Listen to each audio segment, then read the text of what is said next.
What's going on, guys? Pistol Packing Pilot back with another video. I cannot believe that I am actually making this video less than 3 days after I made the last video.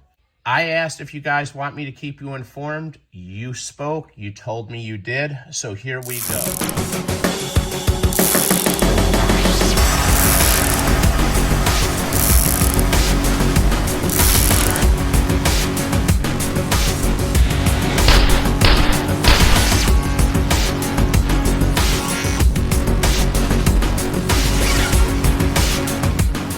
We have the fourth flight crew member in less than 2 weeks that has either become seriously ill or died while on duty. Again, it's another international flight crew member. We all know all international flight crew members were required to drink the Kool-Aid. I am not aware of one airline that has one flight crew member that flies internationally from another country other than the United States that did not drink the Kool-Aid.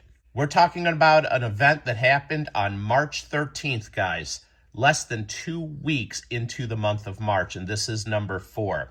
I'm referencing an article from Newsweek and MSN, and it is a transatlantic flight, Emirates flight 205 from Milan to JFK, New York. It is an Airbus A380. It is a double-decker airliner. It's the biggest airliner in the world. It is larger than the 747, guys. Depending on passenger configuration, it can seat upwards of 600 passengers. This is not your grandfather's Cessna. So this is a transatlantic flight that took off from Milan. It made a U-turn after one of the 2 pilots on board reportedly became ill. It does not specify the name of the pilot. It does not specify whether it was the captain or the first officer. According to the report, Emirates Airlines Flight 205, traveling from Malpensa Airport in Milan to John F. Kennedy International Airport, turned around over the Atlantic Ocean after the pilot became gravely ill. The flight was 1 hour and 30 minutes into its scheduled 7-hour flight when the decision was taken by the plane's crew to return to Milan. I think it's interesting that they say by the plane's crew. Kind of makes me believe that it probably could have been the captain that became ill. I would expect to read that the captain made the decision to turn around, but it says the plane's crew. I might be reading into it a little bit. That's neither here nor there. It was definitely one of the pilots while on duty. The report states that the choice to turn back was prompted by concerns that the pilot involved needed urgent medical treatment.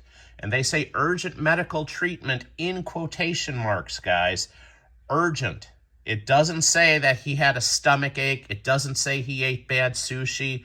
It doesn't say he had a case of the flu. It was urgent medical treatment needed. Air traffic control was notified of the situation, and upon arrival back in Milan, the aircraft was greeted by an ambulance. Paramedics helped the stricken pilot off the plane, and they transported him to the hospital in order to receive further medical care. The pilot's condition is unknown, and I have scoured the bowels of the internet, guys, and I cannot find any other information on this incident. There are no updates. It's like he became a ghost. Emirates Airlines has stated the pilot's illness has been cited as the primary cause for the aircraft turning back. That is all we know. The pilot needed urgent medical treatment in flight, more than likely with over 500 souls on board, an hour and a half out into the middle of the Atlantic Ocean. And the plane's crew, whether the captain or the first officer, but the plane's crew made the decision to turn the plane around, go back to Milan, and have paramedics take him to the hospital, and that's all we know. I'm not necessarily trying to insinuate anything, but we generally don't turn airplanes around for no reason. I'm going to give you guys a little bit of a personal experience that happened to me last night. I had a medical incident on my plane. We had a 35-year-old female go down in our aft galley, and she went completely unconscious. She was having difficulty breathing. She had no audible blood pressure because my flight attendants called for medical personnel on board, and we had a doctor and a couple of nurses on board. She had no audible blood pressure, and her pulse was too weak for them to even tell what it was. So we really don't know what was wrong. When something like that happens to a passenger on an airplane, we have a procedure. We call a system called MedLink. And we basically get a passenger assessment form from our flight attendants with the passenger information on it. It has information on it like the seat number, the sex, the age, chief complaint, blood pressure, pulse, respirations, medical history, allergies, stuff like that. It was very, very odd that we had no blood pressure and no pulse. So this is obviously a 35-year-old woman who is very, very sick and who was having a serious problem breathing. They told me she had no medical history either. My first officer and I are preparing for a possible diversion, but once we contacted MedLink, we were less than an hour away from our destination, and MedLink told us just to continue. So my point is this, guys. It is not something that happens very often where you don't continue to your destination. To MedLink, it's a very big deal to tell a plane to not continue to its primary destination and go somewhere else. So this is a big deal that they turned this Airbus A380 around. It tells me, again, it probably wasn't just a stomach ache. I just wanted to bring that report to you, and I suspect this will not be the last.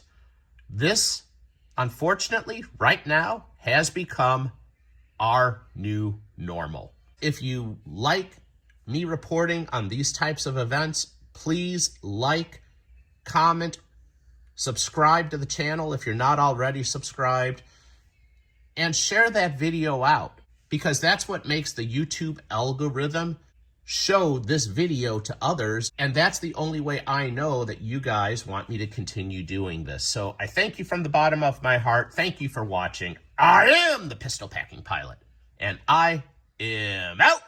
See ya!